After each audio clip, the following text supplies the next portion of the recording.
வணக்கம்.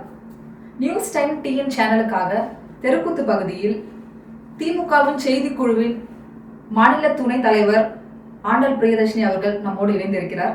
வணக்கம்மா. வணக்கம். நலமா இருக்கீங்களா? ரொம்ப நலம். நீங்க எப்படி இருக்கீங்க? நலம்பா. ஓகே, மகிழ்ச்சி. உங்களோட எல்லா இன்டர்வியூலும் நீங்க ஃபர்ஸ்ட் எல்லாரும் கேட்கிற வார்த்தை நலமா இருக்கிறீங்க. ரொம்ப மகிழ்ச்சி. இப்போ இருக்கிற ஆட்சியை பத்தி தான் நம்ம பேச போறோம். இப்போ திமுகல ரொம்ப நாளா பயணிச்சுட்டு கிட்டத்தட்ட ஒரு 5 தொகுதிகள் வின் பண்ணிட்டு ஒரு நன்றி கூட சொல்லாம போயிட்டாங்க இந்த காங்கிரஸ். இத பத்தி நீங்க என்ன நினைக்கிறீங்க? நீங்க ஆரம்பிக்கும் போது இப்போ உள்ள ஆட்சியை பத்தி தான் பேச போறோம்னு ஆரம்பிச்சிங்க. இப்போ நடக்கிறது ஆட்சி தானா அப்படிங்கிற ஒரு கேள்வி இருக்கு முதல்ல. அதனால அதை அப்புறம் பேசலாம். அதுக்கப்புறம் துரோகம் செய்தவர்களை பற்றி திரும்ப திரும்ப நினைச்சிட்டு இருக்கணுமா, திரும்ப திரும்ப பேசணுமா, அவங்கள பற்றிய அந்த குற்றச்சாட்டுகளை திரும்பவும் நாங்கள் வைக்கணுமா அப்படிங்கிற ஒரு சிந்தனை ஓட்டம் எங்கள் எல்லாருக்குமே இருக்குது. ஏன்னா அவங்க தங்களுடைய குணம் இதுதான் அப்படின்னு சொல்லாமல் கொள்ளாமல் ஓடி போயிட்டாங்க. அப்படிங்கிறப்போ அவங்க போனது தான் ஊரே பேசுது இல்லை, அவர்கள் துரோகம் செய்திருக்கிறார்கள்னு ஊரே பேசுது. அதுக்கு மேலே நாங்களும் பேசணுமா? நீங்களே புரிஞ்சிட்டு இருக்கீங்க. அதனால காலம் காலமாக திமுக காங்கிரஸை தூக்கி சுமந்தது அப்படிங்கிறது எல்லாருக்குமே தெரியும். எல்லா தேர்தல்களிலும் திமுகவின் தொண்டர்கள், திமுகவின் நிர்வாகிகள், திமுகவில் இருக்கக்கூடிய தலைவர்கள் எல்லாருமாக சேர்ந்து தான் காங்கிரஸ் காங்கிரஸ்னு பேரை உச்சரித்து ஈரோடு இடைத்தேர்தலில் நானே போய் பிரச்சாரம் செய்திருக்கேன். அப்போ கூட அந்த வேட்பாளர் வந்ததே கிடையாது. அப்போ நான் கேட்பேன், என்னப்பா இது மாப்பிள்ளை வீடு மாதிரி இருக்குது, எல்லாம் நம்ம திமுகவினர் தான் இறங்கி நின்று வேலை பண்ணுறோம், அவங்க யாரையுமே காணலையே அப்படின்னு. கரெக்டாக முகூர்த்த நேரத்தில் மாப்பிள்ளை தாலி கட்டிட்டு கூட்டிகிட்டு போயிடுவாருங்கிற மாதிரி வருவாங்க. சட்டமன்றத்தில் பொறுப்பேற்பாங்க, பதவியேற்பாங்க. அதோட அவங்களோட இது போயிடும். மக்களுக்கு பதில் சொல்கின்ற வேலையும் நாங்கள் தான் செய்தோம், அவர்களை ஜெயிக்க வைக்கின்ற வேலையும் நாங்கள் தான், திமுகவினர் தான் செய்தார்கள்ங்கிறது எல்லாருக்குமே தெரிஞ்ச விஷயம். ஏன்னா அவங்க பண்ணையார்கள் இல்லை, மேல்தட்டு மக்கள், கீழெல்லாம் இறங்கி வரமாட்டாங்க. எளிய மக்களோட வேர்வைனா அவங்களுக்கு பிடிக்காது, எளிய மக்களை உறிஞ்சுகின்ற வேலைன்னா அவங்களுக்கு பிடிக்கும். பேரசைட்னு ஒன்று சொல்லுவாங்கல்ல, அந்த பேரசைட் யார் அரசியல் பேரசைட் யாருன்னா காங்கிரஸ். ரத்தம் உறிஞ்சுகின்ற அட்டைப்பூச்சி யாருன்னா காங்கிரஸ். நம்பிக்கை துரோகம் செய்பவர்கள் யாருன்னா காங்கிரஸ். எந்த மாநிலத்திலமா அவங்க அந்த மாநில கட்சியை வாழ வச்சிருக்காங்க சொல்லுங்க பார்க்கலாம். எங்கே இரவல் நாற்காலி கிடைக்குதோ அங்கே எல்லாம் தாவி போய் உட்கார்றதா அவங்களோட வேலை. இப்போ எங்களுடைய குரல், எங்களுடைய சுவாசம், எங்களுடைய வியர்வு, எங்களுடைய உழைப்பால் 5 எம்எல்ஏக்களை பெற்றிருக்கிறார்கள். அதுலேயும் போய் 2 அமைச்சர்களை இப்போ பெற்றாச்சு. அவங்க எல்லாமே சுலபமாக கிடைக்குது பாருங்க. செய்கூலி சேதாரம் இல்லாமல் ஒரு நிலையை அடையணும்னா அது காங்கிரஸ் கிட்ட தான் கற்றுக்கணும். அது வரைக்கும் போனால் கூட பரவாயில்ல. அடுத்தது எம்பி சீட் ஒன்று கூடுதலா, இது ஒன்று வாங்கினா ஒன்று இலவசங்கிற மாதிரி 2 அமைச்சர் பொறுப்பு கூடுதலாக ஒரு எம்பி சீட்னு இப்படியாக அர்த்தராத்திரியில் யார் கூட பிடிப்பா? அதுதான் காங்கிரஸ், அதுதான் காங்கிரஸ். பட் இருந்தாலுமே இப்போ இவரு ஏன் இந்த மாதிரி ஒரு முடிவு எடுத்தாரு? இப்ப மாறிட்டாரு, நீங்க எல்லாம் சொன்னீங்க, துரோகம் பண்ணிட்டாரு, ஏமாத்திட்டாரு. பட் பர்டிகுலரா இதுதான் இருக்கும், இவரு இந்த முடிவு எடுத்ததுக்கு ஏதோ ஒரு ஸ்டோரி இருக்கும் அப்படின்னா நீங்க எதை சொல்லுவீங்க? அது துரோகம் தான், அதோட குட்டி ஸ்டோரி, பெரிய ஸ்டோரி எல்லாமே. ஏன்னா கூட்டணியை அமைப்பதற்கு முன்னாலேயே கூட அந்த காங்கிரஸ் நிர்வாகிகள் இங்கே உள்ள தனியார் ரிசார்ட்டில் போய் விஜய் அவர்களை சந்தித்ததாக பல காட்சிகள் வெளியாகின.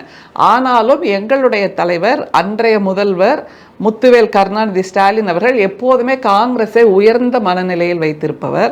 என்னுடைய சகோதரர் என்று குடும்ப உறவோடு, குடும்ப பாசத்தோடு நெகிழ்ந்து பேசுபவர். அதனால் அந்த காங்கிரஸ்க்குரிய மரியாதையை கொடுக்க வேண்டும், யார் என்ன சொன்னாலும் பரவாயில்லை என்பதற்காக காங்கிரஸுக்கு அத்தனை சீட்டு, முதல்ல அத்தனை சீட்டுக்கு பொருத்தமான வேட்பாளர்கள் இருக்காங்களா அது கூட இல்லாத ஒரு காங்கிரஸாக இருக்கிறது. எங்கேயாவது காங்கிரஸ் ஒரு போராட்டம் நடத்தி இருக்கிறதுன்னு நீங்க பார்த்துருக்கீங்களா? காங்கிரஸ் உரிமை குரல் எழுப்பி இருக்குன்னு எங்கேயாவது பார்த்துருக்கீங்களா? கிடையவே கிடையாது.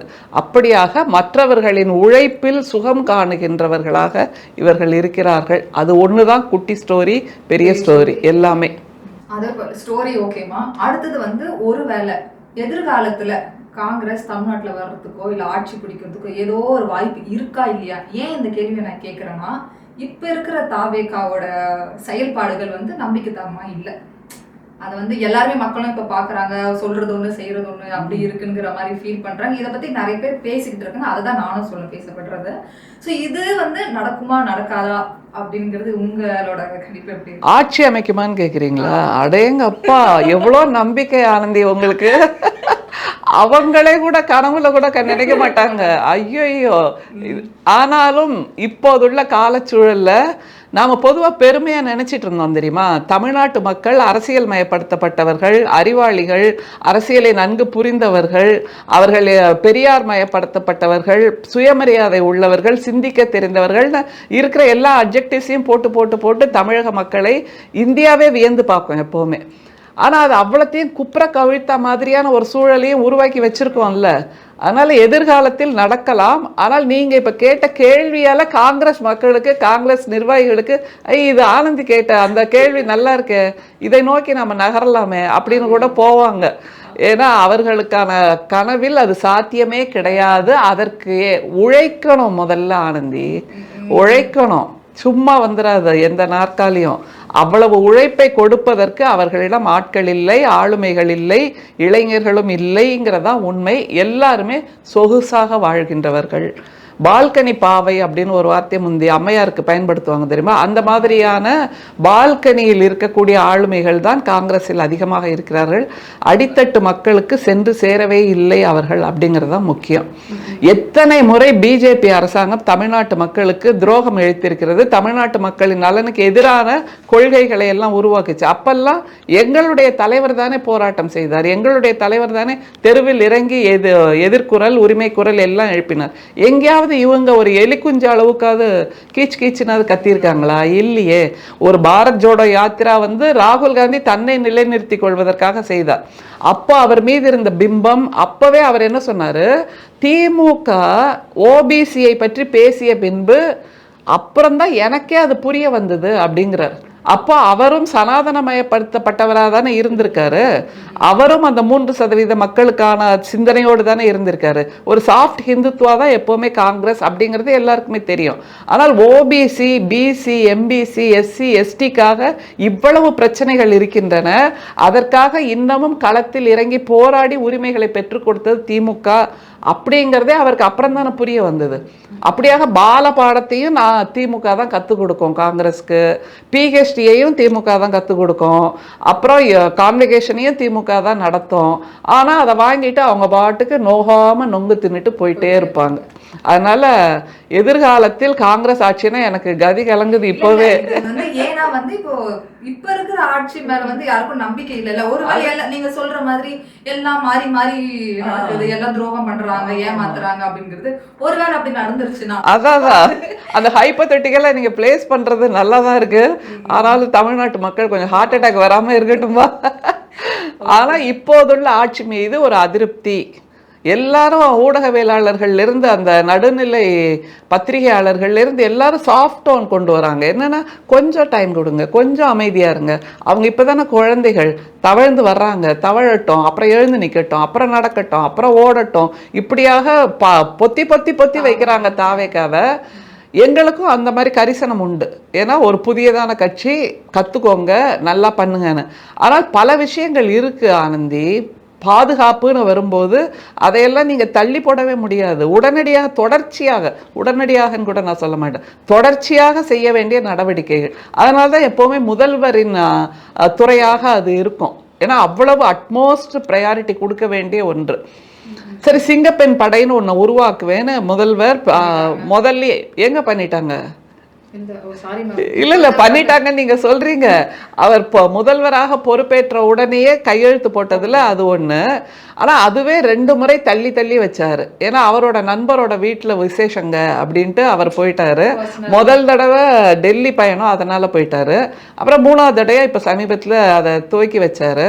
ஆனால் நேற்று ஒரு கைட்லைன் வந்திருக்கு, அதை நீங்கள் படிச்சிருப்பீங்க நிச்சயமா. என்னன்னா சிங்கப்பெண் படையின் பொறுப்புகள் என்னென்ன அப்படின்னு. சரி, நான் ரொம்ப ஆர்வமாக படித்து பார்த்தேன்.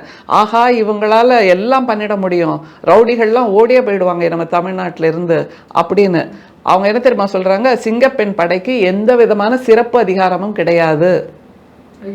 அடுத்தது லத்தி முதற்கொண்டு எந்த விதமான ஆயுதமும் கொடுக்கப்படாது. அப்புறம் அடுத்தது அவங்க எஃப்ஐஆர் பதிவு செய்ய முடியாது. அதுக்கப்புறம் என்ன முக்கியமானா, குற்றம் இழைத்தவர்களை கொண்டு வந்து அந்த காவல் நிலையத்தில் ஒப்படைப்பது மட்டும்தான் அவர்களுடைய வேலை. அதுக்கு யாரு இந்த உத்தரவெல்லாம் கொடுத்திருக்காங்கன்னா, சிங்கப்பெண் படையோட பொறுப்பு அதிகாரி ஐஜி பவானீஸ்வரி அவர்கள். இது நம்மளே பண்ணிடலாமா? அந்த நான் தான் சொன்னேன், அந்த ரவுடி ஏதாவது வன்முறை செஞ்சுட்டு வன்புணர்வு செஞ்சுட்டு ஓடுவான், இந்த பெண்கள் பின்னாடி ஓடுவாங்க. கையில லத்தி கூட, பேசிக்கான ஒரு லத்தி கூட கொடுக்கப்படாது. இன்னைக்கு ஒரு காட்சி பார்த்தேன், இந்த சிங்கப்பெண் படையில சீருடையில அந்த அம்மா கையில மொபைல் போனை வச்சுக்கிட்டு ஓடுறாங்க. நினைச்சு பாருங்க, இது என்ன சினிமா காட்சியா? முதல்வர் சினிமா காட்சின்னு நினச்சிக்கிட்டாரு. சினிமாவில் வர்ற மாதிரியான காட்சி இருந்தால் போதும்னு. எதை எடுத்தாலும் ரீல்ஸுக்கு சுகமாக இருக்கா, ரீல்ஸுக்கு நல்லா இருக்கா, காட்சிக்கு நல்லா இருக்கான்னு பார்க்குறாங்க. நேற்று அண்ணா நகரில் ஒரு பெண்ணை சுத்தியலால் அடித்து கொண்டிருக்கிறார்கள். சிங்கப்பெண் படையால் என்ன பிரயோஜனம்? உங்களுக்கு லத்தியும் கிடையாது, சிறப்பு பவரும் கிடையாது, எஃப்ஐஆரும் போட முடியாதுன்னா நீங்கள் ஓடி போய் அந்த ஆளை பிடிச்சாதான் உண்டு. பிடிக்கல, அவர் தப்பிச்சு போயிட்டாருன்னு தப்பிச்சு போயிட்டாரு தான். பிடிச்சாலும் நீங்க கொண்டு வந்து போலீஸ் ஸ்டேஷன்ல தான் வைக்க முடியும். சும்மா கொண்டு வந்து அங்கே ஹேண்ட் ஓவர் பண்றீங்க. அதுக்கு மேல உங்களுக்கு எந்த பொறுப்பும் கிடையாது, பவரும் கிடையாது, எஃப்ஐஆரும் போட முடியாதுன்னா இது என்ன பொம்மை? கொலு நேரத்தில் நம்ம காவல் சீருடையெல்லாம் வச்சு குழு குழுவாக வைப்பாங்க தெரியுமா, மியூசிக் பேண்டு, அப்புறம் சீருடை அப்படி அந்த மாதிரி இவங்கள அலங்கார பொம்மைகளாக உருவாக்கி வைத்திருக்கிறாரா? சோழ கொல்ல பொம்மையா? வெறுமை சினிமாவில் ஜூனியர் ஆர்டிஸ்ட்லாம் இந்த போலீஸ் ட்ரெஸ் போட்டு வருவாங்க தெரியுமா, அவங்களுக்கு காவல் சீருடை இருக்கே தவிர அவங்களுக்கு எந்த பவரும் கிடையாது. அந்த மாதிரி தான் சிங்கப்பெண் படையை உருவாக்கி வச்சிருக்காங்க நிஜத்தில். இப்போ நீங்க சொல்லுங்க, என்ன மாதிரியான ஒரு ஆட்சி அப்படிங்கிறது? இப்போ வந்து இதுக்கு ஒரு பயங்கரமான ஒரு விளக்கம் கொடுத்தீங்க. அடுத்தது வந்து இன்னொரு முக்கியமான நபர், இவருமே வந்து ஒரு சமூக வலைத்தளங்கள் வச்சு தான் வந்து பெரிய ஆள் ஆனாரு. அது உங்களுக்கே தெரியும், அது வந்து அண்ணாமலை அவர்கள்னு சொல்லலாம். அவரும் வந்து இப்போ பாஜகலேருந்து வெளியே வந்துட்டு தனியாக ஒரு கட்சி இயக்கிறதா அப்படின்னு சொல்லி பேசிட்டு இருக்காரு. இதை பற்றி நீங்கள் என்ன நினைக்கிறீங்க? தமிழ்நாட்டு மக்களை திருநீலகண்டர் ஆக்கி விட்டாங்க எல்லாருமே. விஜயும் திருநீலகண்டர் ஆக்கி விட்டார் நம்மளை எல்லாம், அண்ணாமலையும் திருநீலகண்டர் ஆக்குறார். என்னன்னு புரியுதா? நாம எல்லாம் விஷம் குடிச்சிட்டு இருக்கோம், கழுத்துல இப்படி வந்து பிடிக்கிறாங்க, வேற ஒண்ணும் இல்லை. இவங்க பிடிக்கல, நமக்கு நாமே பிடிச்சுக்கணும், இல்லைன்னா விஷத்தை அருந்து விடுவோம். அண்ணாமலை எனக்கு உடனே ஒன்று சொல்லுங்க, ஊடகவியலாளர்னா நீங்க தான் போய் கேட்கணும் அவர்கிட்ட. மைக்கை பிடிச்சி கேட்டீங்கன்னா உடனே நீங்க கேட்குறீங்களா, வாங்க வாங்க வாங்க உங்க முகத்தை காமிங்க முதல்ல மக்களுக்கு அப்படின்னு அவர் மிரட்டல் துணியில் ஆரம்பிச்சிருவாருங்கிறது வேற விஷயம். ஆனால் எனக்கு ஒரே ஒரு கேள்வி இருக்கிறது. நான் பிஜேபியில் இப்போது இல்லை அப்படிங்கிறார். ஒரு ஸ்டேட்மெண்ட் அவர் கொடுக்கணும். எனக்கும் மனு தர்மத்துக்கும் எந்த சம்பந்தமும் இல்லை, எனக்கும் சனாதனத்துக்கும் எந்த சம்பந்தமும் இல்லை, எனக்கும் ஆர்எஸ்எஸ்க்கும் எந்த சம்பந்தமும் இல்லை, எனக்கும் நாக்பூருக்கும் எந்த சம்பந்தமும் இல்லை, நான் முற்ற முழுக்க திராவிடனாக வந்து நிற்கிறேன், தமிழனாக வந்து நிற்கிறேன் சொல்லுங்களேன். இப்போதான் அவருக்கு ஞாபகம் வருது தான் தமிழன் அப்படின்னு. இவ்வளோ நாள் நான் ஐ எம் அ ப்ரவுட் கன்னடிகான்னு சொல்லிட்டு இருந்தவர் இப்போ நான் தமிழன்னு வந்து நிற்கிறாருன்னா, தமிழர்கள் தலை என்ன அவன் மிளகா அரைக்கிறதுக்குன்னு உருவாக்கி வச்சிருக்க அம்மியா? கேளுங்க எல்லாருமே. நீங்க என்ன வேணா கதை சொல்லுவீங்க, நாங்க கேட்டுக்கிட்டே இருப்போம், இன்னும் பூசுத்துன்னு காதல சுத்திக்கிட்டே இருங்க, நாங்க கொடுத்துக்கிட்டே இருப்போம்னா இவ்வளவு தூரம் இழிச்ச வாயர்களா? அல்லது இவரை பற்றி மறதி, தமிழர்களுக்கு மறதி அதிகம்ன்ற நம்பிக்கையில இவங்கெல்லாம் வராங்களா? அண்ணாமலை மிக அதிகமாக he is the one who has created chaos in Tamil Nadu. அந்த மைக்கேல் பெட்டி குழந்த விஷயம், லாவண்யான்ற அந்த சின்ன பொண்ணு இயல்பாக தற்கொலை செய்து கொள்கிறாள் தனிப்பட்ட காரணத்துக்காக. அதை ஒரு மதமாற்றத்தோடு சேர்த்து வைத்து தமிழ்நாட்டில் மத கலவரத்தை உருவாக்க முயற்சி செய்தார் இல்லையா, சூழ்ச்சி செய்தார் இல்லையா. அது மாதிரி எண்மண் எண் மக்கள்னு பாத யாத்திரை மாதிரி பயணம் போய் அந்தந்த மாவட்டத்தில் இருக்கக்கூடிய தொழிலதிபர்களை எல்லாம் இவர் எவ்வளவு தூரம் கசக்கி பிழிந்தாருங்கிற கதையெல்லாம் எல்லாருக்குமே தெரியும். ரஃபேல் வாட்சை பற்றி இல்லாத கதையெல்லாம் சொன்னார். அப்புறம் அந்த ஏர்போர்ட்டில் ஃப்ளைட்டில் உள்ள எமர்ஜென்சி கதவை திறந்ததே இவர் தான். ஒரு போலீஸ் ஆஃபீஸர்னு சொல்கிறீங்க, 20,000 புத்தகங்கள் படித்தார்னு சொல்கிறீங்க, இதெல்லாம் பேசிக் கர்ட்டசி இல்லையாமா?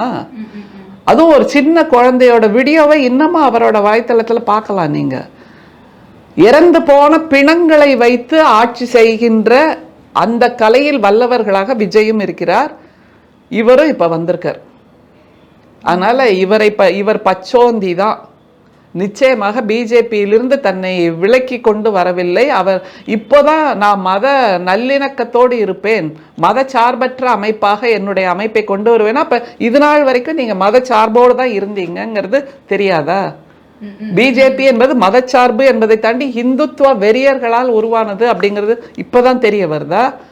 அப்போ நான் இது நாள் வரைக்கும் சொன்ன அந்த கொள்கைகளுக்காக தமிழ்நாட்டு மக்களிடம் மன்னிப்பை கேட்கிறேன்னு சொல்லுங்களேன். இந்த மாதிரியான பார்ப்பனர்கள் அல்லாதவர்களின் வெற்றிக்காக உழைத்ததே நம்முடைய திராவிட முன்னேற்ற கழகம், திராவிட கட்சிகள் தானே. அதை முழுக்க புறந்தள்ளிட்டு நீங்க எனக்காக ஆதரவு சொல்லுங்கன்னா, இவங்க 2 பேருமே, விஜயும் அண்ணாமலையும் சாஃப்ட் ஹிந்துத்வா அல்லது பிஜேபியோட மறுவடிவங்கள். பிஜேபி ஹிந்துத்வா சனாதனம்னு சொன்னா தமிழ்நாட்டு மக்கள் நிச்சயமா புறந்தள்ளிடுவாங்க. அது ஏன்னா ஆலகால விஷம்ங்கிறது எல்லாருக்குமே தெரியும். அதனால பிஜேபி என்ன செய்யுது, விஷத்துல கொஞ்சம் தண்ணி சேர்த்து டைல்யூட் பண்ணி கொடுக்குது. இவங்களுடைய அந்த சனாதன உணர்வு, ஹிந்துத்வா உணர்வை நாம் அதிகமாக உணராமல் மயங்கி போய் அதுவும் அந்த ஐடென்டிட்டி கிரைசிஸ்குள்ளே நம்மளை மாட்டுறாங்க. இவர் தமிழர் தானே, நம்ம வீட்டு குழந்தை தானேன்னு, நம்ம வீட்டு புள்ள மாதிரி தானே அப்படின்னு நம்ம நினைக்க தோணுது இல்லை. ஏன்னா அந்த சனாதனம்ங்கிற அந்த பாம்பு தோலை உதறிட்டு வராங்க, பாம்பு சட்டையை உதறிட்டு வர்ற மாதிரி காமிக்கிறாங்க. பாம்பு சட்டையை கழட்டி விட்டதால் அது விஷம் இல்லாததாக மாறாது, பாம்பு எப்போதுமே பாம்பு தான்.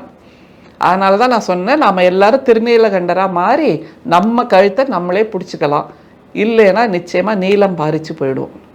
இதே போல இன்னொருத்தர் இப்போ 2 நாளா வந்து நான் அப்டேட் தருவேன், 11 மணிக்கு நான் அப்டேட் தருவேன் அப்படின்னு சொல்லி நடிகர் லாரன்ஸ் அவர்கள் வந்து ஒரு அறிவிப்பு தெரிவிக்கிறேன் அப்படின்னு சொல்லியிருந்தாங்க. இவர் இப்போ கட்சியில சேர போறதா அப்படிங்கிற ஒரு பொருளையும் கிளம்பிட்டு வருது. அது இல்லாம இவர் இப்போ எந்த கட்சியில போவாருன்னு அது ஒரு கேள்விக்குறியா இருக்கு. ஒருவேளை தாவேகா கூட சேர்ற ஒரு ஐடியால இருக்கா அப்படிங்கிறது தெரியல. பட் அது இன்னும் தெளிவா இன்னும் வெளியே வரல. அதை பத்தி நீங்க என்ன நினைக்கிறீங்க? யார் வேண்டுமானாலும் அரசியலுக்கு வரலாம், யார் வேண்டுமானாலும் மக்கள் சேவைக்கு வரலாம், யார் வேண்டுமானாலும் நம் மக்களோட களத்தில் இருக்கிறேன், எனக்கும் அரசியலில் ஈடுபாடு இருக்கிறதுன்னு சொல்றதுக்கு எல்லாருக்குமே உரிமை இருக்கு. நீங்களுமே கூட நாளைக்கு ஒரு அரசியல் கட்சியில சேர்ந்து நேரடியாக மக்கள் களப்பணி செய்யலாம். அது ஒன்று தவறான விஷயமே இல்லை. ஐயோ அரசியலா வேண்டாம்பான்னு சொல்லக்கூடாது யாருமே. ஏனென்றால் காலையில் நம்ம தேய்க்கிற அந்த ப்ரஷ்ல இருந்து இரவு படுக்க போற வரைக்கும் பயன்படுத்துகின்ற எல்லா பொருட்களோடும் அரசியல் நம்முடைய வீட்டுக்குள்ளேயே இருக்கு. அதனால் அதை பற்றி கருத்து சொல்வதற்கோ அதில் பங்கெடுப்பதற்கோ நம்ம அத்தனை பேருக்கும் ஜனநாயக உரிமை இருக்கிறது, அதை யாருமே மறுக்கலை. ஆனால் முற்ற முழுக்க வெறுமே தன்னுடைய பிரபலத்தை மட்டுமே வைத்து நான் வாக்குகளை அறுவடை செய்வேன் என்று வரும்போது என்னவெல்லாம் குளறுபடிகள் நடக்குங்கிறத தமிழ்நாட்டு மக்கள் ஒரு மாசமாக உணர்ந்துட்டு இருக்காங்க. அதை தவிர சட்டமன்றம் என்பது சிறந்த ஆளுமைகளால், சிந்தனைகளால், மக்கள் மீதான கரிசனங்களால் தேவதாசி முறை ஒழிப்பு சட்டம் என்று உருவாக்கியது நம்முடைய சட்டமன்றம். அது மாதிரி எல்லா விதமான மடைமாற்றம் மக்களை புரட்டி போடுகின்ற அந்த சமூக விரோத கொள்கைகளுக்கெல்லாம் மாற்று சட்டங்களை உருவாக்கியது நம்முடைய சட்டமன்றம். பெண்களுக்கான இடஒதுக்கீடை உருவாக்கியது நம்முடைய சட்டமன்றம், பெண்களுக்கான சொத்துரிமையை உருவாக்கியது நம்முடைய சட்டமன்றம். அப்படியாக பல விஷயங்களை சொல்லிட்டே போகலாம். அந்த அளவுக்கு காத்திரமான சிந்தனை உடையவர்களாக நீங்கள் வாருங்கள், அதைத்தான் நம்ம சொல்றோம். வெறுமே நான் பாப்புலர் பர்சனாலிட்டி அப்படிங்கிறது மட்டுமே அளவுகோல்னா, நிச்சயமாக நம்முடைய பேரறிஞர் அண்ணா ஒன்றை சொன்னார். என்னன்னா, எண்ணிக்கையில் அதிகமாக இருப்பதுதான் முக்கியம் அப்படின்னா நம்மளுடைய தேசிய பறவையாக மயிலை விட எடுத்துவிட்டு காக்கையைத்தான் வைக்கணும் அப்படின்னார்.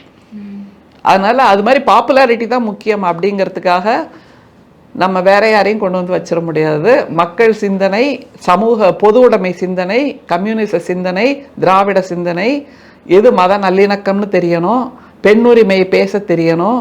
பேசாத வாய்மூடி மௌனிகள் எல்லாம் நான் நல்லா டான்ஸ் ஆடுவேன் அதனால எனக்கு ஓட்டு போடுங்க, நான் பாப்புலர் பர்சனாலிட்டி அதனால எனக்கு ஓட்டு போடுங்க அப்படின்னா இல்லை. அது திரும்ப திரும்ப அதே தவறை செய்தால் அது குற்றமாகும். ஒரு தடவை சொன்னால் தப்பு, ஒரு தடவை செய்தால் தப்பு, ஒரு தடவை செய்தால் தவறு.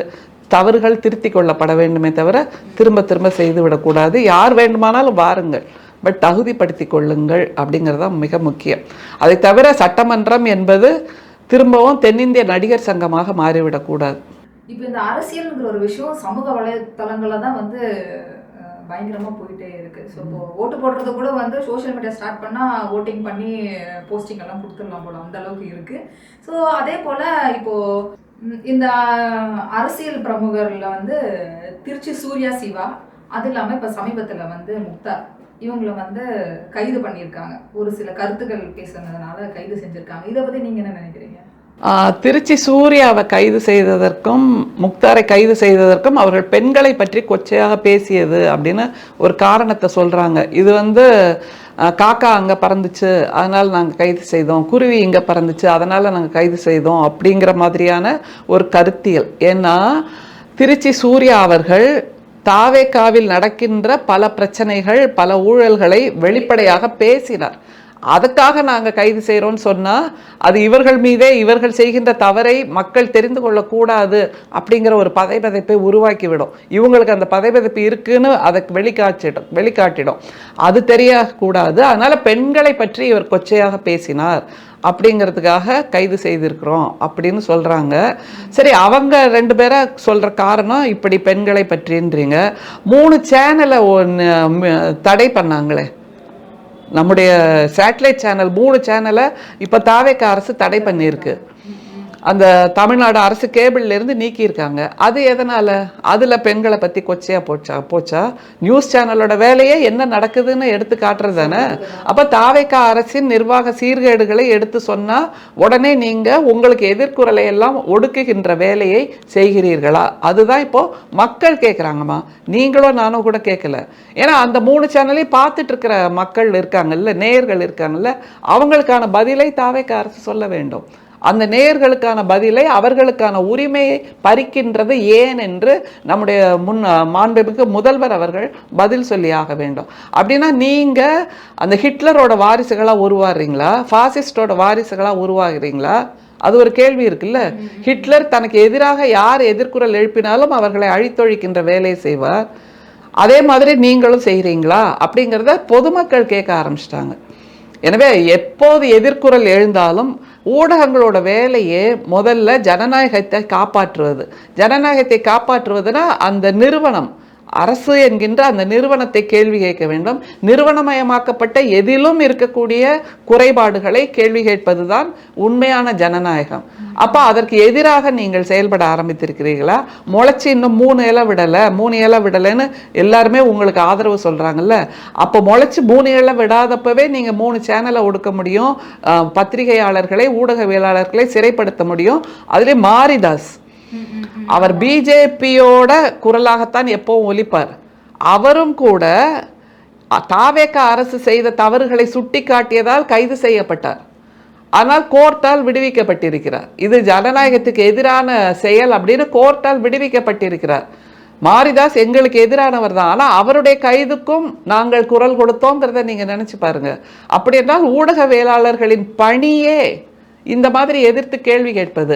மிக சமீபத்தில் நம்முடைய பிரதமர் வெளிநாட்டுக்கு போனப்போ அந்த நாட்டின் ஜேர்னலிஸ்ட் ஒரு கேள்வியை கேட்டாங்க. நம்முடைய பிரதமர் பதிலே சொல்லாமல் வெளியில் ஓடி வந்தார். அது மாதிரி அமெரிக்காவில் ட்ரம்ப்பை எதிர்த்து ஒரு ஊடகவியலாளர் கேள்வி கேட்கிறார். You are such a fool, I have never seen such a fool like யூன்னு ட்ரம்ப் சொல்றாரு. I have also never seen such a foolish president like யூன்னு அவங்க சொல்றாங்க. அந்த அளவுக்கு அங்கே பத்திரிகை சுதந்திரம், தனிநபர் சுதந்திரம் இருக்கிறது. ஊடகவியலாளர் வேலையே எல்லாவற்றையும் வெளிச்சம் போட்டு காட்டுறது தானே. அப்போ நீங்க ஒரு சேனம் போட்ட மாதிரியே இருங்க, எதிர்குறலை எழுப்பாதீங்கன்னு சொல்வது ஜனநாயகத்தின் மாண்பை குலைப்பதாகும், பத்திரிகை சுதந்திரத்திற்கு எதிரானதாக தாவேக அரசு இயங்கி கொண்டிருக்கிறது அப்படிங்கிறது தான் உண்மை. அப்படின்னா மக்களுக்கு உண்மைகள் தெரியக்கூடாது அப்படிங்கிற ஒரு இரும்பு திரையை அவர்கள் போட்டு கொண்டிருக்கிறார்கள்ங்கிறது உண்மை. ஆனால் மக்கள் ஏமாளிகள் அல்ல. நிச்சயமாக அவர்கள் எல்லாவற்றையும் கூர்ந்து பார்ப்பார்கள். அண்டர் த சன் எல்லாவற்றையும் அவர்களால் கண்டுபிடிக்க தெரியும். கண்டிப்பாமா உங்களோட எல்லா கருத்துக்களுமே மக்களுக்கு போய் சேரும்னு நம்புறேன். நன்றி, வணக்கம். நன்றிம்மா.